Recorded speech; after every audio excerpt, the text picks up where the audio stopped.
Igual for the proceeding o mayroong bukas sa dana. Thank you mga pinigin sa pag-ibig. Bago tayo.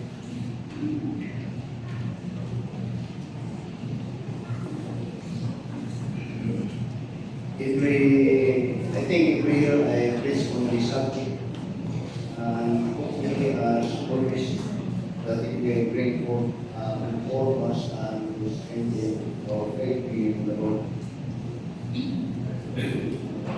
The message is that Abraham is the greatest. Abraham is the greatest.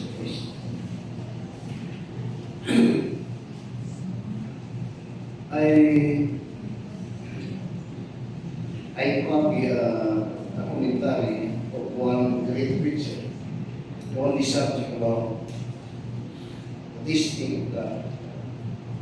This is what said, our faith is not being tested until God asks us to bear what seems unbearable. Sabi siya pa, wala dapat masulay sa iyo. Kung wala tayong masulay sa pagkandang moral, big yun pa kayo. Sa ito pabilisan sa iyo. Sabi niya, our faith is not really tested until God asks us to bear what seems unbearable. Then said, do what seems unreasonable, and expect what seems impossible. Have you been tested? As a Christian, makakapagdabangan ako, isulay ko sa inyo, o inisulay ko sa inyo. When you speak about testing, the Bible says that this is open to every man. There is no such man that could not pass through testing. And that is what it says in 1 Corinthians chapter 13 and in verse 30. I asked just a while, I said, have you been tested? Then in 1 Corinthians chapter 15 and in verse 30, God said, there hath no temptation taken you, but such as common to man. Then for Christians said, but God is faithful, who will not suffer you be tempted above that you are able. This is but will with the temptation also make a way to escape, that you may be able to bear. I still recall when I was in the Bible school, how that Tonis ko siya, ugat ko siya, accountant ng ugat ko siya ng unang. Kung yan kung i-unahan about this temptation. Siguro, at that time, kato siya, nagtama siya, unang accountant ko, unang ugat. Mga ugat kaya namatay na ugat. Then I, Bible story ko ako, then I give this passage, 1 Corinthians 13. Samtang ako nilisog, pinagdala ko muna na kining ang araw, o power of Islam, siguro nagdaan din ko, pagsunod. Pero when I was thinking of her, babae mo siya, huwag mo ulit ang position. Bakit? Ang dapat din siya. May ito siya. Pero when she asked me that question, for temptation of this, then I came to realize that no man who is tested, especially when you are a Christian. When you are a Christian, you will be tested. Then, kung yun ako ibasa na ganyan, na statement, that when a true testing that is upon God is a test that seems to be unbearable. And a test that seems to be not only unbearable, but the outcome may seem impossible. So that with that praise, with that hope, kung magkaroon, liso na ba nila yung pagsulay sa Pilipinas? English ko dahil kung liso na yan. Pero ngayon po niya, that God will not give you temptation that you will not be able to bear. Dili mo na, pero kung di pa doon, kung kaya tabangan po diyan kayo. Now, family, when I was still a Bible school,